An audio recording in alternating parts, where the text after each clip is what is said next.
News nation पर आपका स्वागत है। आपके साथ मैं हूं राकेश पांडे। शुरुआत करते हैं इस वक्त की बड़ी खबर और बड़ी खबर दिल्ली दंगों को लेकर क्राइम ब्रांच की चार्जशीट में बड़ा खुलासा हुआ है और बड़ा खुलासा ये हुआ है कि दिल्ली में जो साजिश रची गई थी और इसी साजिश के तहत दंगों को अंजाम दिया गया, यानी प्लानिंग की गई पहले और योजनाबद्ध तरीके से दिल्ली में अलग अलग जगहों पर हिंसा को अमली जामा पहनाया गया। खालिद ने पूछताछ में बताया है कि वारदात को योजनाबद्ध तरीके से अंजाम दिया गया। अमानतुल्लाह खान और जामिया के कुछ छात्रों ने भी इसमें सहयोग दिया है।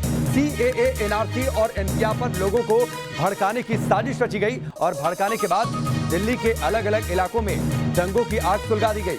12 जनवरी की तारीख का जिक्र है। आसपास की महिलाओं को धरने के लिए उकसाया गया था ताकि वो लोग सड़कों पर आ जाएं।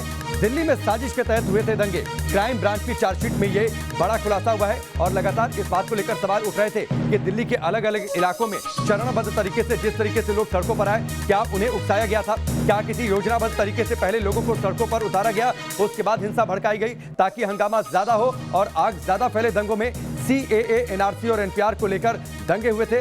11 जनवरी 2020 को पर्चे बांटे गए थे। तो बाकायदा क्राइम ब्रांच ने जो चार्जशीट अब दाखिल की है उस चार्जशीट में यह बड़ा खुलासा हुआ है। दिल्ली में साजिश के तहत दंगों को अंजाम दिया गया। क्राइम ब्रांच की चार्जशीट में यह बड़ा खुलासा। इशरत जहां और खालिद सैफी का जिक्र है जिनसे पूछताछ हुई थी और उस पूछताछ में जो बड़े खुलासे हुए उसका जिक्र है इस चार्जशीट में। ये बाकायदा योजनाबद्ध तरीके से अंजाम दिया गया। अमानतुल्लाह खान का जिक्र है, जामिया के कुछ छात्रों का जिक्र है। CAA, NRC के विरोध में बाकायदा लोगों को उकसाया गया। 11 जनवरी को पर्चे बांटे गए और 12 जनवरी को इमाम वसीम ने मदरसे में एक मीटिंग की। आसपास की महिलाओं को इस मीटिंग में धरने के लिए उकसाया गया। उन्हें इस बात के लिए प्रवोक किया गया कि वो सड़क पर आ जाएं। दिल्ली में साजिश के तहत हुए थे दंगे। 3 बड़ी तस्वीरें आपकी टेलीविजन स्क्रीन पर है। साजिश के तहत हिंसा भड़काई गई थी, यह तस्वीर अब साफ हो गई है। क्राइम ब्रांच की चार्जशीट में लगातार इस बात को लेकर सवाल उठे थे कि जिस तरीके से बड़ी संख्या में पत्थरबाजी हुई, पुलिस के जवानों पर पत्थर बरसाए गए, आगजनी की गई, यह सब कुछ पहले से इसकी तैयारी थी और इसका खुलासा हुआ है कि यह सब कुछ योजनाबद्ध तरीके से हुआ। अमानतुल्लाह खान पर आरोप है बड़ा, आम आदमी पार्टी के नेता हैं, उन पर बड़ा आरोप है और लगातार इनके कई भड़काऊ बयान भी सामने आए थे जब CAA, NRC को लेकर विरोध चल रहा था, प्रदर्शन चल रहा था। क्राइम ब्रांच की चार्जशीट में जो बड़ी बातें हैं, क्राइम ब्रांच की चार्जशीट में बड़ा खुलासा हुआ है और बड़ा खुलासा यह हुआ है यह सब कुछ योजनाबद्ध तरीके से अंजाम दिया गया, यानी साजिश के तहत दिल्ली में दंगे हुए थे। यह तस्वीर अब क्राइम ब्रांच की चार्जशीट से साफ हो चुकी है। मंडोली जेल में पूछताछ हुई है जो आरोपी हैं उनसे और उस पूछताछ के जरिए यह खुलासा हुआ। इशरत जहां, खालिद सैफी दंगे के सूत्रधार थे और इन्होंने प्लानिंग की कि कैसे दिल्ली के अलग अलग इलाकों में दंगों को भड़काया जाए। योजना इन्होंने बनाई और योजनाबद्ध तरीके से अंजाम दिया दंगों को भड़काने का। आम आदमी पार्टी के MLA अमानतुल्लाह, उन पर आरोप है कि उन्होंने इसमें सहयोग दिया। धारा 370 और 35 से हटाने को लेकर मोदी सरकार से लोग खफा थे। CAA को लेकर मोदी सरकार को मुस्लिम विरोधी साबित करने की साजिश रची गई और इसी साजिश के तहत ट्रंप के दौरे के दौरान दिल्ली में दंगे हुए थे। यह आपको याद होगा कि अमेरिकी राष्ट्रपति डोनाल्ड ट्रंप जब आए थे भारत के दौरे पर, उसी दौरान ये दंगे भड़के थे। 50 से ज्यादा लोगों की मौत हुई थी। क्राइम ब्रांच की चार्जशीट से जो सबसे बड़ी खबर है, वो सबसे बड़ी खबर ये कि दिल्ली में जो दंगे हुए थे वो प्लानिंग करके साजिश रची गई थी इन दंगों की, हिंसा भड़काने की, और बाकायदा साजिश रचने के बाद योजनाबद्ध तरीके से इन दंगों को अंजाम दिया गया। इशरत जहां और खालिद सैफी क्राइम ब्रांच की चार्जशीट के मुताबिक ये इस दंगे के सूत्रधार हैं। इन्होंने इस पूरे दंगे की प्लानिंग की। 11 जनवरी को बाकायदा मदरसे में मीटिंग होती है, पर्चे बांटे जाते हैं, महिलाओं को भड़काया जाता है कि आप सड़कों पर उतरिए। 11 जनवरी 2020 को CAA, NRC और NPR के पर्चे बांटे गए। 12 जनवरी 2020 को इमाम वसीम की सरपरस्ती में मदरसे में मीटिंग हुई और इस मीटिंग में महिलाओं को भड़काया गया, औरतों को इकट्ठा करके धरने के लिए उकसाया गया, मानव श्रृंखला बनाने की बातचीत हुई।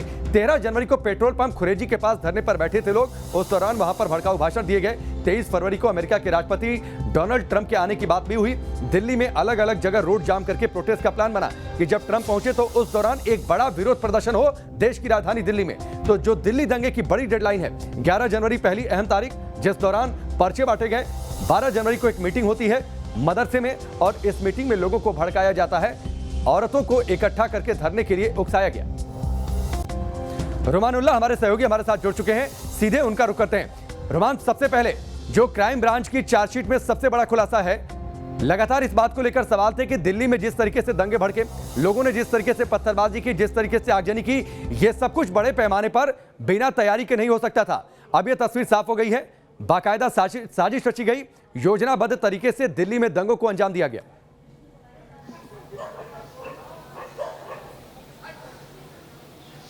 देखिए, बिल्कुल खुरेजी हिंसा मामले में जो chargesheet Delhi police crime branch ने दाखिल की है, उससे ये बात साफ हो गई है। इसमें कहा गया है कि इशरत जहां और खालिद सैफी से जब मंडोली जेल में पूछताछ की गई, तब खालिद सैफी ने इस बात को माना कि उसने पहले से ही इन दंगों की साजिश की थी, जिसमें इशरत जहां और खालिद सैफी का साथ जामिया कोऑर्डिनेशन कमेटी के अमानुल्लाह, जामिया के कुछ छात्रों और लोकल लोगों ने दिया था। इस पूरे मामले में 11 जनवरी को एक मीटिंग की गई और CA/NRC के विरोध में पर्चे छापे गए, क्योंकि और ये बंटवाए भी गए, क्योंकि ये लोग पहले से खासे गुस्से में थे। इनको लगता था कि सरकार अल्पसंख्यक विरोधी है, जिस तरह से जम्मू कश्मीर में 370 और 35 से हटाया गया था। उसके बाद ये गुस्से में थे, बाबरी मस्जिद को लेकर ये गुस्से में थे, और जब CAA लागू हुआ तब इनको पूरी तरह से इन्होंने साजिश कर दी कि इनको कुछ ऐसा करना है जिससे सरकार इनके सामने झुके, जिसकी वजह से ही 11 जनवरी को इन्होंने पर्चे छपवाए। उसके बाद फिर उसी इलाके के मदरसे में इमाम वसीम की सरपरस्ती में वहाँ पर मीटिंग हुई, जहाँ पर स्थानीय महिलाओं को बुलाया गया और उन्हें भड़काया गया, जिसके बाद उनसे ह्यूमन चेन बनवाई गई। और उसके अगले दिन ही ये लोग खुरेजी पेट्रोल पंप के पास धरने पर बैठ गए और वहाँ पर भाषणों के जरिए NTCA प्रोटेस्ट में महिलाओं को भड़काना शुरू किया। 23 फरवरी को इनको पता चला कि अमेरिकी राष्ट्रपति डोनाल्ड ट्रंप भारत के दौरे पर आने वाले हैं, जिसके बाद अचानक से ही इन्होंने एक बड़ी साजिश को अंजाम दिया और 25 तारीख को जगह जगह पर सड़क ब्लॉक करके और फिर उसका जब हटाया जाए तब उनको दंगों की शक्ल में तब्दील करने की साजिश रची गई और पूरे योजनाबद्ध तरीके से इस साजिश को अंजाम दिया गया। ठीक है, रोमान, जो बड़े नाम इस चार्जशीट में है, खालिद सैफी खुरेजी में हुई हिंसा को लेकर जो बड़े नाम इस चार्जशीट में है, खालिद सैफी और इशरत जहां का है कि वो सूत्रधार थे, बाकायदा उन्होंने प्लानिंग रची और योजनाबद्ध तरीके से इस हिंसा को अंजाम दिया। इसके साथ ही अमानतुल्लाह का भी नाम है, जो आम आदमी पार्टी के विधायक हैं, उनका भी नाम है कि उन्होंने भी इस दंगे में, इस साजिश में बराबर के वो हिस्सेदार थे। तो ये बड़े नाम सामने आए हैं।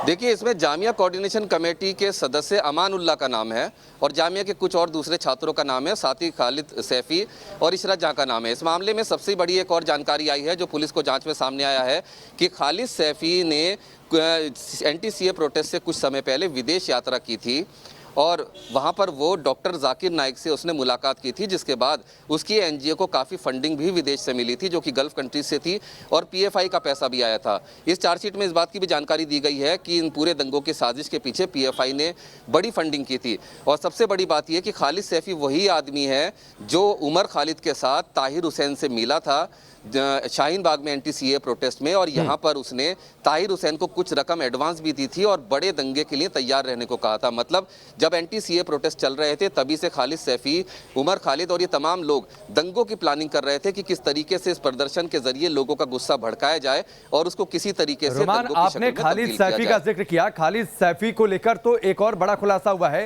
कि खालिद सैफी जाकिर नाइक से मिला था। जाकिर नाइक से बाकायदा दिल्ली में दंगों को भड़काने को लेकर बातचीत हुई थी, फंडिंग भी हुई थी।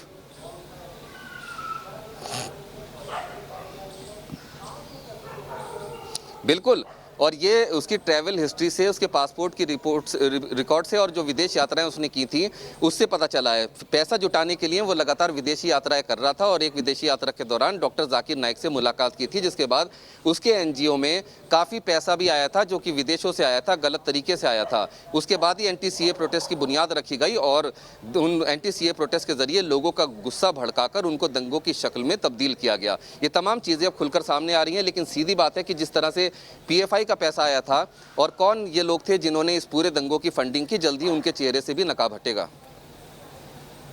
ठीक है रोमान, हमसे जुड़ने के लिए, इस पूरी जानकारी के लिए आपका बहुत बहुत शुक्रिया। तो लगातार ये जो बड़े नाम सामने आए हैं, दिल्ली दंगों को लेकर क्राइम ब्रांच जो जांच कर रही है, उस जांच में उसने चार्जशीट अब सामने रख दी है। मलेशिया में जाकिर नाइक से भी सैफी ने मुलाकात की थी। पूर्व कांग्रेस पार्षद इशरत जहां से भी पूछताछ हुई है। अमानुल्लाह पर दंगों को भड़काने का आरोप है और इस चार्जशीट में दो टूक ये साफ कर दिया गया है कि दिल्ली दंगों की साजिश रची गई थी। बाकायदा योजनाबद्ध तरीके से हिंसा को अंजाम दिया गया दिल्ली के अलग अलग इलाकों में।